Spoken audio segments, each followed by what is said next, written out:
So students, in the previous class we were studying about the SN2 reaction. We have studied SN2 reaction, how it happens, and also we have studied that what are the characteristics of SN2 reaction. Now in this class we will study about factors affecting rate of SN2 reaction. So which factors are there? The first factor which affect the rate of SN2 reaction is nature of alkyl halide. Nature of alkyl halide. So students, you know that in the case of SN2 reaction, you know that here the nucleophile is attacking the alkyl halide on which already this leaving group is present, right? So if suppose here these groups, if they are suppose bulky, then what will happen? This nucleophile cannot approach this carbon easily, right?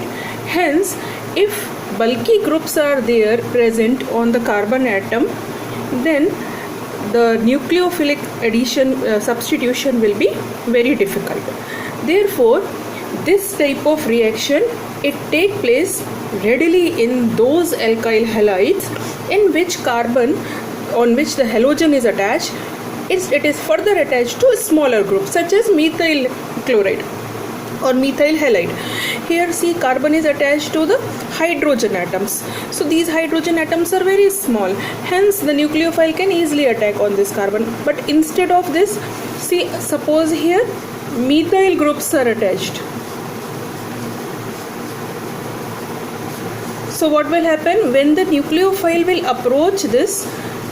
Then already here bulky groups are present, hence they will hinder the approach of this nucleophile and it will be very difficult for the substitution to take place.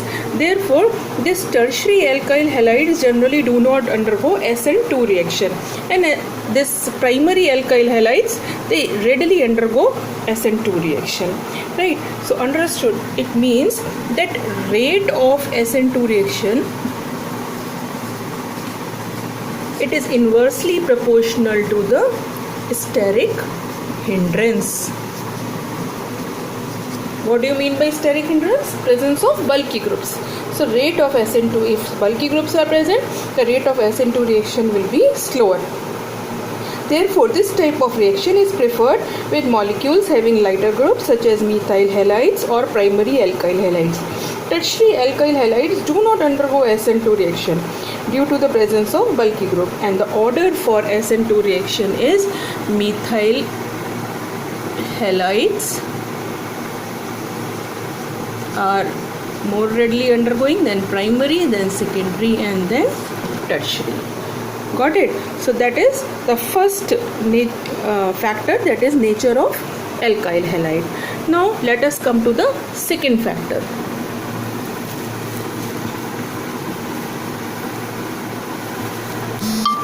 The second factor is stability of transition state.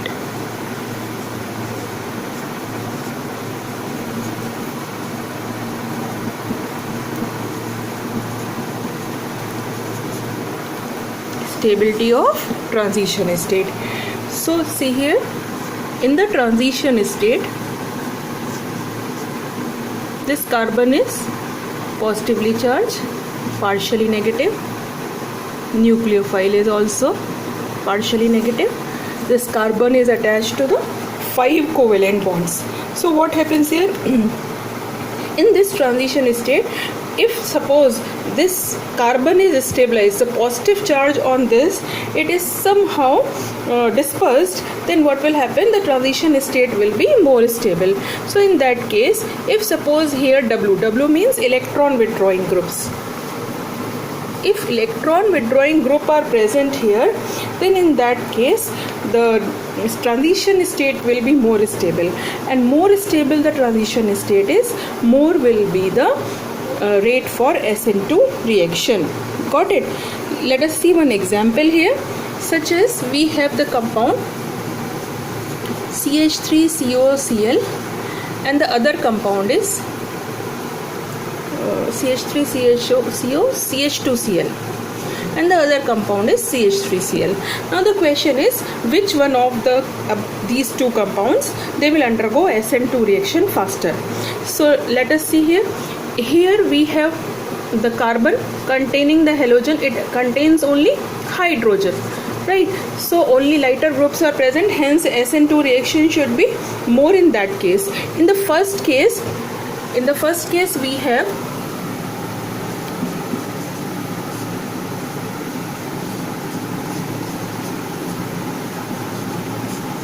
see, two hydrogens are there, but one is this acetyl group present. Now this is a bulky group. So according to the first factor, if suppose bulky groups are present, then in that case the SN2 rate of SN2 reaction should be slower. But this acetyl group, it is electron withdrawing group. So if electron withdrawing group is there, then the transition state will be stable, and in that case SN2 reaction will be favored, and hence this compound, that is the first one, the first compound will have more rate of SN2 reaction than methyl chloride. Means what? That stability of transition state, this factor is more stronger than the steric hindrance. If this factor is present, we have to first consider the stability of transition state, and then we have to consider the steric hindrance. Got it? Now let us come to the third factor. So what is the third factor?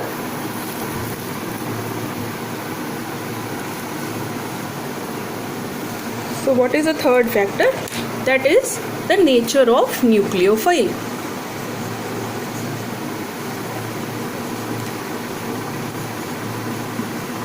So as I have told you that the SN1 reaction, it can take place in the presence of weak nucleophile also. Generally it takes place in the presence of weak nucleophile such as water, methanol, ethanol, acetic acid.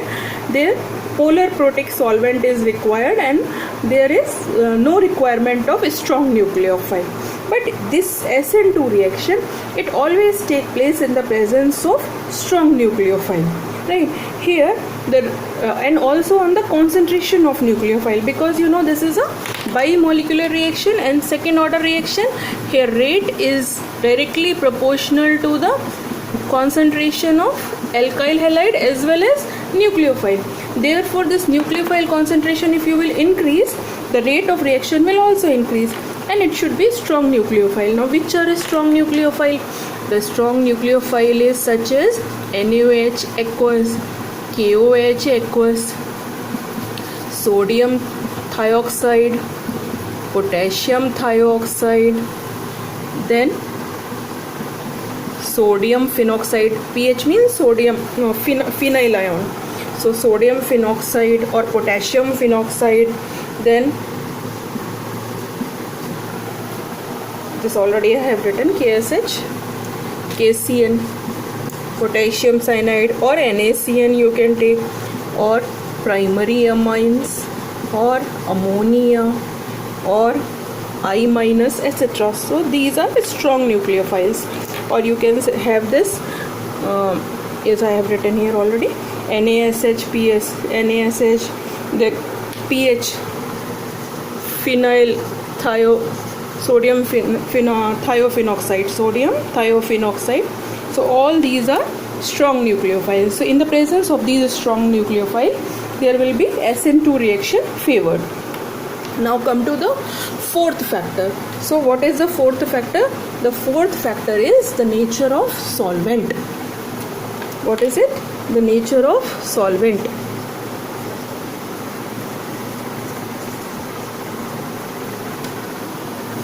So what type of solvent is required? Here we require polar aprotic solvent. Which are those? Examples such as acetone or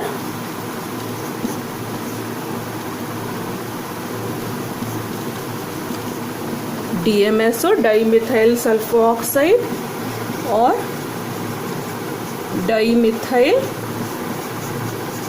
formide, DMF, DMSO,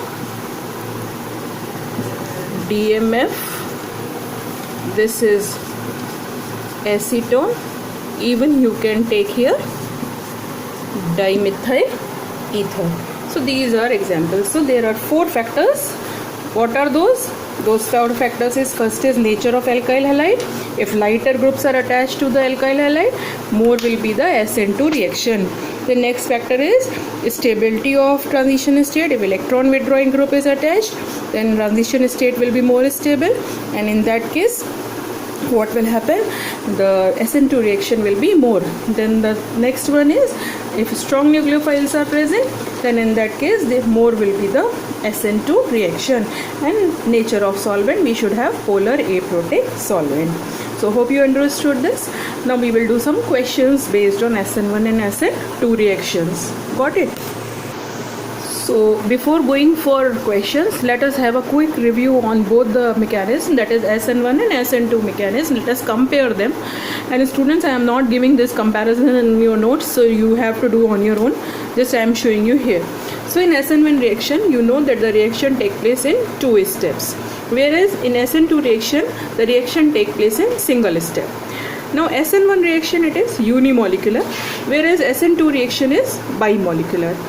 The SN1 reaction is first order, that is the rate of reaction depends upon nature of alkyl halide only, or the concentration of alkyl halide only, whereas SN2 reaction is second order, that is the rate of reaction depends upon the concentration of alkyl halide as well as of the nucleophile. Now the fourth one is that this SN1 reaction, it occurs in the presence of weak nucleophile such as water, methanol, ethanol, acetic acid, such as like that weak nucleophile will carry SN1 reaction. If suppose a strong nucleophile will be there, the compounds will undergo SN2 reaction, whereas strong nucleophile favors SN2 reaction, the same. Now this SN1 reaction take place in the presence of polar protic solvent, right, whereas SN2 reaction take place in the presence of polar aprotic solvent. Now in the sixth one, both the reactions SN1 as well as SN2, they are favored at low temperature because both are exothermic. In the SN1 reaction, carbocation is formed, whereas in SN2 reaction, transition state is formed. Now carbocation can be isolated, but this transition state cannot be isolated. Then order of reactivity, I have not considered here allyl benzyl group. So here for the SN1 reaction, it is tertiary, secondary, primary, and then methyl halide. Whereas in the case of SN2, it is alkyl, that is methyl halide, primary, then secondary, then tertiary. In the SN1 reaction, since the nucleophile can attack from both the sides, from the front side as well as from the back side, so racemization take place. Whereas in the SN2 reaction, only reverse configuration, that is inversion of configuration take place. In the SN1 reaction, the reactivity depends upon stability of carbocation, whereas in SN2 reaction, the reactivity depends upon formation of transition state or stability of transition state, right? So that is the comparison between SN1 and SN2 reaction. Now let us take some questions. So see the first question. Here we have been given this methyl chloride, right? Students, notice one thing, that here I am drawing simple configuration, that is simply 3D tetrahedral structure, but I will tell you actually in next classes that how to draw this structures properly. Since now you don't know, I am just drawing these tetrahedral structures, right? So here we have been given this methyl chloride. Now methyl chloride is which type of alkyl halide? Primary alkyl halide, and it is treated with NaOH. Which type of nucleophile? Strong nucleophile. And here DMF. DMF is a polar aprotic solvent. You have to see what nucleophile we are taking, what solvent we are taking, which type of alkyl halide is there, and then you have to decide the product. Now you know that when there is a strong nucleophile, polar aprotic solvent, SN2 reaction is favored. Moreover, it is primary alkyl halide, and in that case we get SN2 reaction, right? Now the product in SN2 reaction, what happens? In SN2 reaction, inversion of configuration take place, therefore the OH will be attached on the reverse side and we get methanol, and of course Cl- will be removed, right? Now you may ask that what happens if suppose instead of this we take water here. So in the case of pure primary alkyl halide, whether you take a strong nucleophile or you take weak nucleophile, always SN2 reaction will be favored because it will not undergo SN1 reaction, since it cannot give you stable carbocation. That happens in the case of pure primary alkyl halide. Now let us come to the second one. In the case of second one, it is tertiary butyl bromide. So tertiary compound is given. In tertiary, which type of reaction is favored? SN1. Moreover, the solvent given here is water, and it is also acting as a nucleophile. So strong weak nucleophile is there, and polar protic solvent is there. Hence what will happen? SN1 reaction will happen. And in SN1 reaction, what will happen? This OH can attack from both the side. Hence it can be attached on the front side as well as it can be attached on the back side. So if both the type of configuration will be formed, right here, though it is not of it has no meaning here, since your carbon is not optical center, but when you will study optical activity, it means a lot, right? So both the configuration will take place, right? Again you may ask, suppose here we are taking NaOH, right? Then what will happen? In your class also I have given here NaOH or KOH as a reagent. So in the case of tertiary alkyl halide, whatever the reagent you take, whether it is whether it is a strong nucleophile or it is weak nucleophile, you will always get the same product followed by SN1 reaction. Here SN2 reaction will not take place, since the nucleophile cannot attack the carbon due to the steric hindrance. That you have to remember. Always SN1 reaction will be favored. Now come to the next example. Now in the next example, we have here secondary alkyl halide. Now you have a problem that if there is secondary alkyl halide, then what type of reaction will take place? Because here it is in between for the SN2 also, in between for the SN1 also. So what should we do? So now you have to see this reagent given, that is nucleophile given and also the solvent given. Now here the nucleophile given is potassium cyanide. It means it is a strong nucleophile. Also the solvent DMF is polar aprotic solvent. Therefore which type of reaction will be favored? SN2 reaction will be favored, and you will get inversion of configuration. And what is the nucleophile attached here? Here Cn will be attached, right? Cl minus will be removed. Got it? So you have to notice the reagent. In case of primary, SN2 will be surely happening. In case of tertiary, SN1 will be happening. But when you have others such as benzyl, allyl, primary benzyl, primary allyl, secondary, in that case both may happen depending upon the nucleophile. Now see the same compound I have given, that is secondary alkyl halide is there. It is isopropyl chloride. So again we are taking here weak nucleophile, and when you have weak nucleophile and polar protic solvent, and in that case what will happen? Racemization, that is SN1 reaction will take place. Understood? Now again you see this compound, the compound E. Here this is allyl compound, allyl bromide. Now in allyl, this is primary allyl bromide. Now in allyl bromide, again you can have SN1 as well as SN2, but it will have more chances of SN1, but still due to the presence of this strong nucleophile NaOH, it will undergo SN2 reaction, and you will get the inversion of configuration.